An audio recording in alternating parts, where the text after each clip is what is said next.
You're tuned in to the Keetria Show and listening to SOB, Style of Business, the podcast with your host, Keetria. We aim to highlight the ongoing trek of entrepreneurs and business owners from around the globe, featuring stories that recount their struggles, experiences, and inevitable road to success and self-fulfillment. Welcome to SOB.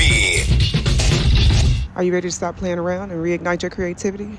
Check out my Vision Alignment Blueprint Guide, currently available on my website at Keetria.com, or you can download it for free at Gumroad. Hey, what's up, y'all? Thanks so much for tuning in and checking out another hot episode of SOB, Style of Business, the podcast. This is your girl, Keetria, back with another fire episode. And today I am talking to Apollo Oko, who is the host of Hot or Flop Media. You guys may be familiar with his podcast and some of the work that he's doing online within multiple spaces, but I'll let him, give you a little brief on that. And today we're just talking about creativity, spirituality, and just how we should tap into our own authentic abilities in order to create the life that we so desire. So without further ado, Apollo, go ahead and drop that introduction and we'll keep the ball rolling from there. Oh, yeah. So much appreciated. And yes, it's Apollo Oko, go where nobody else go. I am the host and owner of Hot or Flop Media. We have our own little studio down here in Philadelphia. And then I'm also a third generation family business owner for a construction firm, construction and real estate, so commercial and residential. We have quite a few assets over here in the Philadelphia area that we've been servicing for 3 generations. And I kind of just call myself or consider myself to be a multifaceted entrepreneur, mainly in the production, construction, and real estate space. So I appreciate the opportunity to be on your show. And it's always good reconnecting with you, Keetria.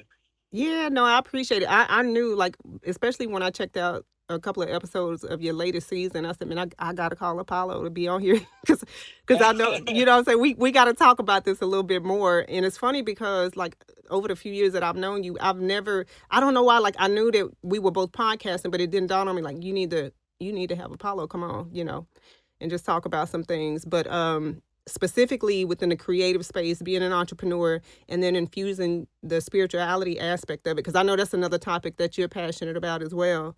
So I'm looking forward to starting there today, just to kind of, go there. You want to, anything that you want to talk about, feel free. Like I said, we talked about that before, but I want to start with you specifically, just kind of giving us an approach to your own creative expression when it comes to your work. There's a lot of different spiritual principles and influences that we all take, from a day-to-day basis, but give us a little brief on how that influences your work. No, that's a great question. I often think about the fact that render unto Caesar what is Caesar's, right? Right. Yeah. So not necessarily coming into the creative industry always solely focused on money and monetary gain, but also just coming into the space understanding that, God bestows passions into each one of us. Often what comes to mind is the parable of, I want to say talents. Yes, it was the parable of talents where the master had given talents upon 3 of his servants. Yeah. The first servant he gave 10 talents to, the second servant he gave 5 talents to, and the third servant he gave 1 talent to. The first servant went out and doubled his talents into 20. He took 10 and made it into 20. The master was pleased because he had profited from his talents, the gifts that he had bestowed upon him. The second servant went out and doubled his talents, and the master was pleased because he had profited on the gifts that he bestowed upon him. The third talent buried his talent because he knew that the master was a hard-nosed master on wanting to see a return on the investment that was made into the third servant. So out of fear, the servant buried his talent. And when the master came to collect his profit, he saw that the servant did not profit from the gifts that was bestowed upon him, and he took that servant's gift and gave it to the one who multiplied their gifts by two. And then that person picked up that talent, and he cast out the other servant for being disloyal and not bringing some type of abundance or profit to the talent that he was giving them. So I say all that to say that it's very important to understand the passion and the gifts that God gives you, because it's your onus and it's your duty to fulfill that and live it out and bring it into fruition.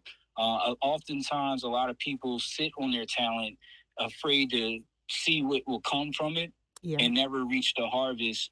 And then when it comes time to answering upon that talent, I do believe that you're going to be faced with the hard rejection as to not being pleased by the fruits of your labor, or the lack of labor and the fruits that would have otherwise come from it. Yeah, no, and I couldn't agree with you more. And I love that you just mentioned, like, kind of sum that up, because, you know, you can either move forward with what you have. And I think, just like you were saying, a lot of people don't, because of the, fear of being judged and all that other stuff, especially today with social media. But I also want to talk about, like, when people don't move forward. Like, you see a lot of people that do have talent and they don't move forward with it, or they don't utilize the gift, so to speak. Do you feel like we can lose that gift, or do you feel like it's something that we never lose and we can always tap back into? Or what's your insight on that? Well, in regards to that particular parable, I believe that the variable that's at play is time, right? Right. Eventually, time will run out, and whether or not you used or utilized the time that you had to draw an increase will be evident at the point in which time runs out. So yeah, you absolutely inevitably will lose the opportunity to grow from your talent if you do not utilize the time that's at hand. And I think that's one of the main factors of the parable, is to teach everyone that, hey, it was three different people, all had the same amount of time, but different talents. Yeah. You can still get a lot done in that amount of time with different talents, whether you have 10 talents or one. So yeah, I do believe that those who do not choose to put those talents to play and are out of fear will ultimately lose not only the opportunity, but that talent. Exactly. Yeah. And those opportunities can be here today and gone tomorrow, which is another thing. I think, a lot of people get caught up feeling like that opportunity will always be there. But, time is of the essence, like you just said. And I also want to touch on, how like you have like so many entrepreneurs and creatives who they'll start out in one direction, maybe kind of working with their own talent is going pretty well, but then they'll see like a trend and they'll flip up and they'll, start trying to do what other people are doing.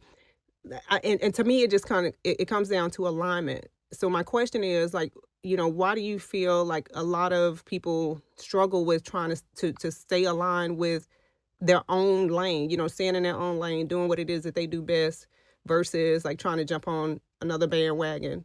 Like that's kind of, I think that's where a lot of people get derailed, is just trying to keep up with what's going on outside of their own talents and skill set. I'm so happy that you mentioned that, because that it's funny. I was watching a Instagram reel where a young lady was talking about how people purposefully get into the lane that you're in because they perceive it as easy because of what you're doing in that lane, not necessarily realizing all the hard work and effort, and then mainly the passion that you have in doing the particular lane or work that's required to be in the lane that you're in.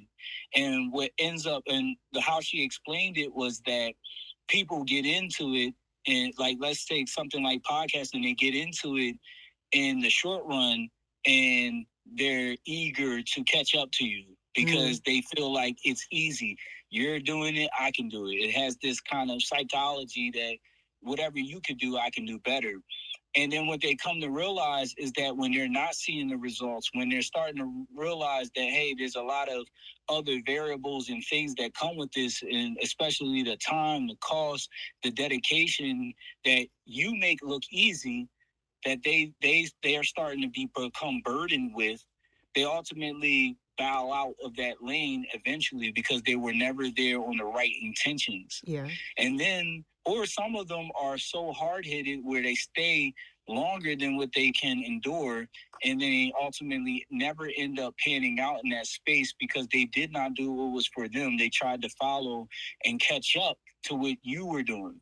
So yeah, I definitely think there's an ongoing issue with people and their psychology and wanting to keep up with the Joneses effect. But it will never, it always plays itself out like this. Those who are passionate in doing it outside of just the idea of competition and gainful employment and money will do it much longer than those who are trying to just solely do it for competition and catching up in money, because they'll never make it as long as those who just do it to do it. Exactly. No, I agree with you there. How do you personally balance like your spiritual authenticity when it comes to, the whether it's a production or podcast or even in real estate? Like, how are you staying spiritually authentic? I love that, because the reality of it is I have this saying that how to be godly in an ungodly world of business. Wow. Yeah. And it's extremely difficult because at times I find myself having to compromise in the dealings, the business dealings that of the people I'm dealing with.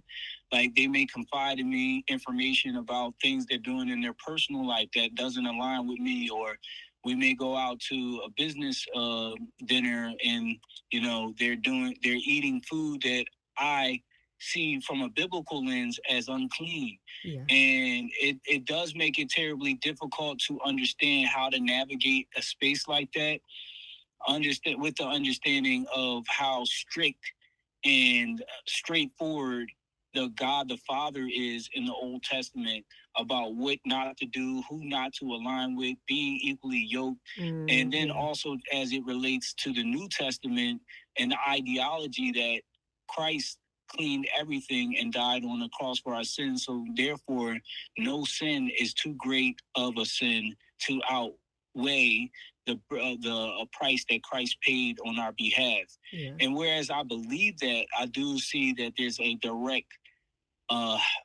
line of disrespect that I feel like this modern world has towards that sacrifice that was made on our behalf. It's more so treated as a get out of jail free card rather than a opportunity to change your heart and your mind and your soul to align more with Christ. It's more like, oh, Christ did the work, but so that I can get away with, for lack of a better term, murder. Yeah. No, I feel you on that, and I couldn't agree with you more. It's definitely, we see it every day, but it's one of those things to where you have to, make sure that your, as they say, house is in order, right? So yeah, it's definitely important. And I'm interested to know, like, has there been like a specific time when you ever felt like divinely guided, like through your podcast or even just your creative path? Have you ever felt like you were just, divinely guided, maybe spirit just kind of came in, or God led you down a specific path that maybe you thought was, I really don't want to do this, but you have that nudge or that intuitive pull to where it doesn't go away and you end up moving forward and it just unfolds perfectly. Like, can you think of any times where that's happened to you? Sure, it happens all the time. But I think just to expound on that question, I look at it like life is spirituality. Right. Yeah. There's not, to me, there's not a separation between us living life and how God intervenes or works within our lives. I think the perspective that is shared on from my perspective is quite simple. I think that mankind has a way of centering themselves around life rather than centering themselves around or centering God, putting God first or within the center of the focal point of how we should perceive and receive things. So it's not like I wouldn't say, yeah, every day I wake up, every dream I have, every time I breathe, every time I have the ability to survive another day, that's an indication to me that God is working in my life and on my behalf. But I wouldn't say any particular time is like an aha moment for that. I think that, in general, we need to get back to a space as mankind with understanding that there's people that walked in the garden with God. There was people that God used to follow the Israelites throughout their journey, taking them to and from lands of, inhabitants of people who wanted nothing to do with them or to eradicate them. So, I still think that we are the children of Israel, especially being here in America, surrounded by so much turmoil and trauma and, generational curses, which are a lot like some of the generational curses mentioned in the Bible that would last until this time, right, period, that we're in right now. So, I think every time I wake up is that moment. Yeah, so you on a definitely divinely guided 24/7. And I think, what happens is when we start interacting with the world, like this is my perspective, and I feel like, sometimes you have to realign and get back on track, so to speak. But you're saying that you feel divinely guided 24/7 just because you experience life as a spiritual experience, not just a day-to-day, oh, let me just tap in when I need to type deal. Yeah, I would say, like, for not just me, you and every human on earth. I think, where do you go when you sleep? All right. Yeah. That's the first indication. When you fall asleep, is the first indication of the spirit separating itself from the body, because you no longer have control over the physical body at that point. Right. Yeah. And you can't wake yourself up, although there are people who believe that they can or cannot. But regardless of that, you get into a state of dreaming, and even science can't really understand or tell you what dreaming is. They just say, hey, it's rapid eye motion that happens during the REM cycle, which is the rapid eye motion cycle of the sleep. But they don't know that that's what's happening when you're dreaming. That's their best guess, and it's a pretty lethargic, lazy guess. But when you are dreaming, and I'm sure you've probably, and I'm going to ask you, when you go to sleep and you dream, where do you think you are? Anywhere in time and space. I mean, it's just, there's no specific place to me. Okay, so you wouldn't recognize it as another realm, would you? Potentially. I don't know if I would say another realm. I just feel like it's definitely not the 3D that I'm used to experiencing when I'm awake. Put it like that. Okay, so it's not the waking world. So it's Exactly, some other yeah. iteration of something, right? Exactly, So yeah. in the Bible, what we learn a lot about throughout the course of it is that a lot of the times where God is gifting someone with a vision, it's within their dreams. So when John, for example, was given the revelations of the end of the world, he was called up in the spirit. Yeah. Which means that to us, he was sleeping. He was dreaming, right? His body was still on earth, but he himself was in the heavens, learning about the revelations that were to come. Same with Enoch, same with various people throughout the Bible. And it's quite incredible because the information is right in front of us. Yeah. It's just that a lot of times, Keetria, to be honest with you, a lot of times, and this is my issue with the church and the institution of religion on earth, is that they don't teach from a spiritual perspective. They teach from a man's perspective. Exactly. They want us to look at ourselves as the reason God exists, rather than God exists and we exist because God exists. Yeah, no, I couldn't agree with you more. And I mean, we could easily do a part 2 on that But just for the sake of this conversation, I just love that you shared that insight because, like you said, it's all spiritual, all of it. And when it comes to creativity in particular, I mean, that's one aspect of who we are as, being creations of God. And I just love that you implement that into your day and, even within your work. I'm interested to know, like, what particular practices, if you're okay with sharing this, do you use to like inspire your creative flow? I know some people, have like, practices or intimate practices that they kind of keep to themselves, but do you use any particular practices to make sure that you're in alignment with your creativity? So, would you be referring to like my style of belief and prayer, in order to be able to continue to grow within the spaces that I'm passionate about? Exactly. Yeah, definitely. Some Okay. along those Yeah. lines. Yeah. So, I guess the first thing I would say is that I believe in God by his true name, which is Yahuwah. And what most people will call Jesus Christ, I call Yahusha, which is what I believe to be the Hebrew version of God, the God we serve. Okay. One of the it's ironic because my name is Apollo, and a lot of times it can be associated with the Greek god. But here's what I had to say to that is, one, I'm in alignment with the apocryphal series, which are the missing books of the Bible. So I actually read those books as well as the books that are in the Bible. And I deduce a lot of my energy and ideas and things of that from the Apocrypha and also the Bible.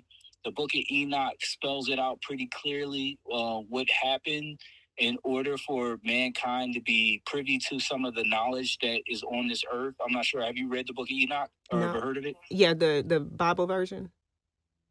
Yes. It's a missing book of the Bible called the Book of Enoch. Oh yeah, I'm familiar with that.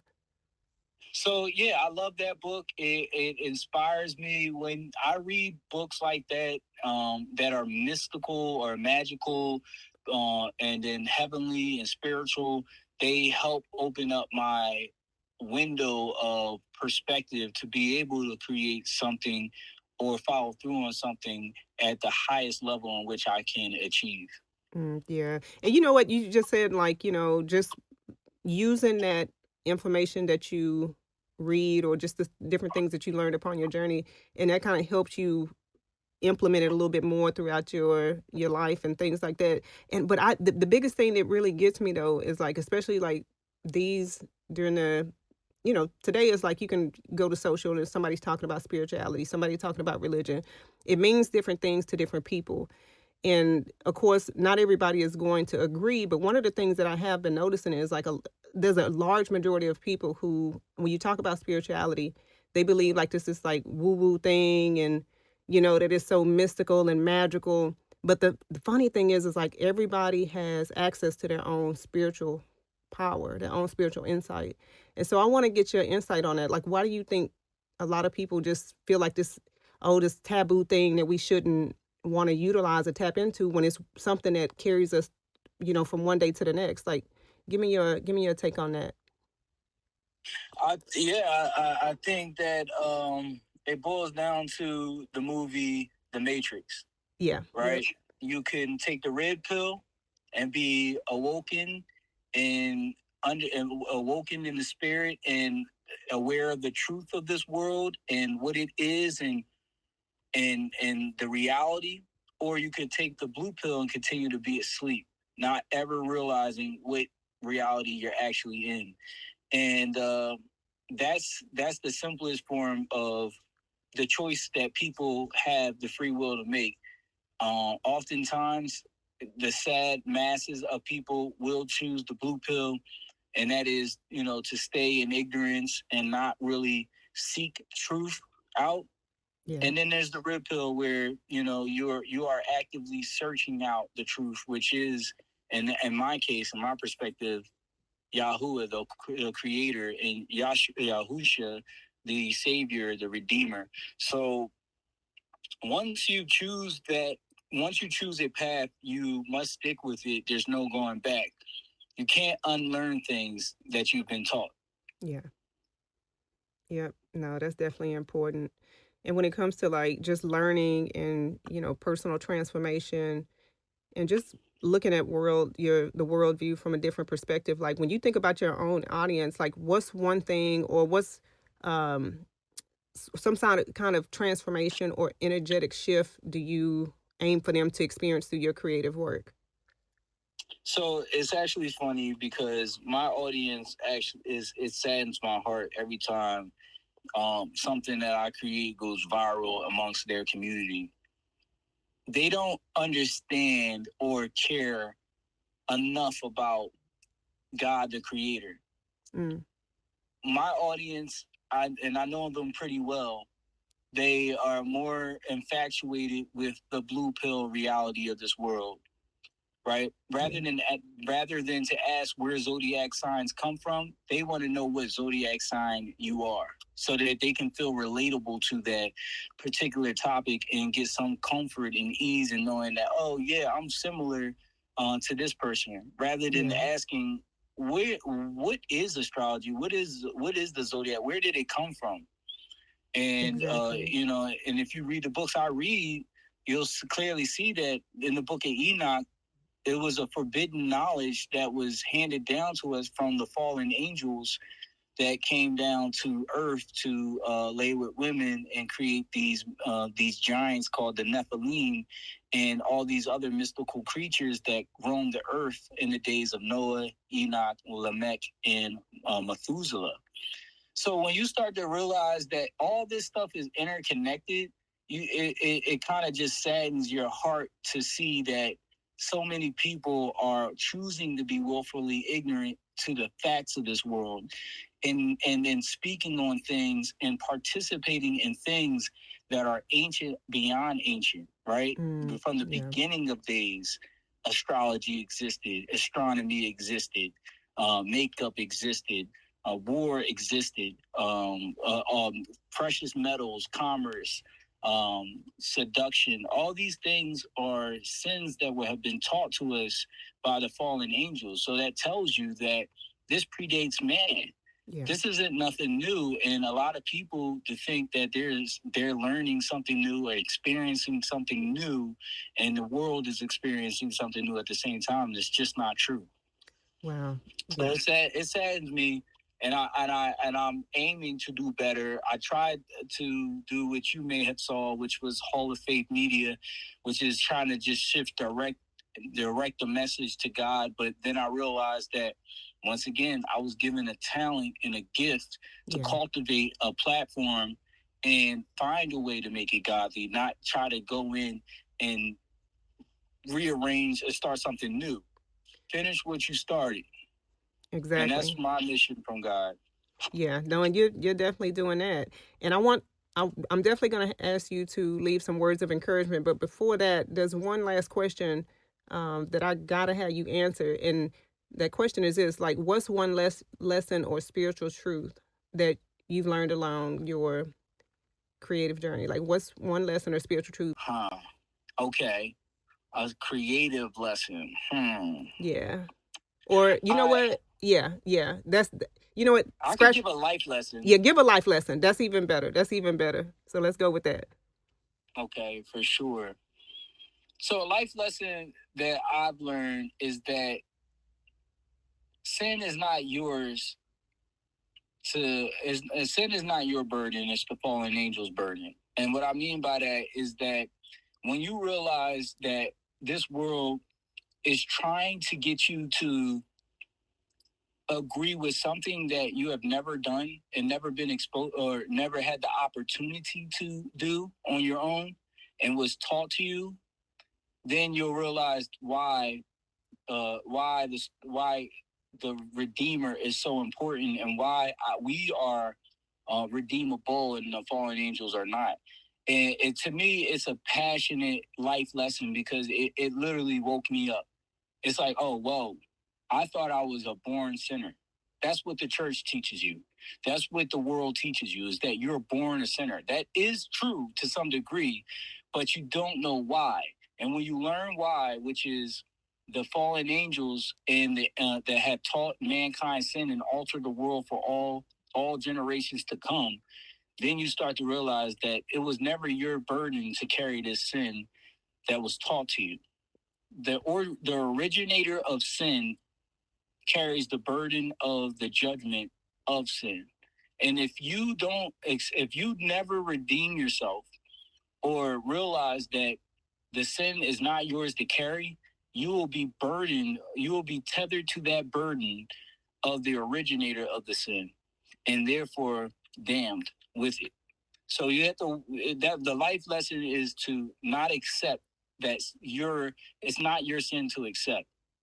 Wow. You're like a thing about sin is like a drug, and the originator of sin is the drug dealer. When you got that dose of the drug, you became addicted to sin. You're not the originator of the sin. You're not the dealer of the sin. So that's my life lesson that I'd like to get out there to people is don't accept the sin as you're born into it and it's yours. Look at it as you were born into it and then have been redeemed from it. Redeemed from it. Love that. And words of encouragement for anybody who's out there listening that needs to take a step and get moving, utilizing their talents. What would you say? Don't be the person who buries their talent out of fear. Don't lean into the paralysis of analysis. Do not allow the fear of the unknown to paralyze you. Lean on to God and allow God, because all growth comes from the Father. If you allow God to take you to the level that you can reach, then you will be much more well off than you've ever been without God. So if you're struggling, you're on the fence about whether or not God can deliver, just read the Old Testament, read the Bible, and look at how many times God brought the Israelites out of places and victories over their enemies over and over and over, just off of the faith. If you had the faith of a mustard seed, you could tell the mountain to move and it will go over yonder. Love that. Love that. I appreciate you so much, Apollo, and appreciate you. Well, I just said that. Anyway, I appreciate you being a guest and, sharing your insight. And we definitely, this has really been super, super, super informative.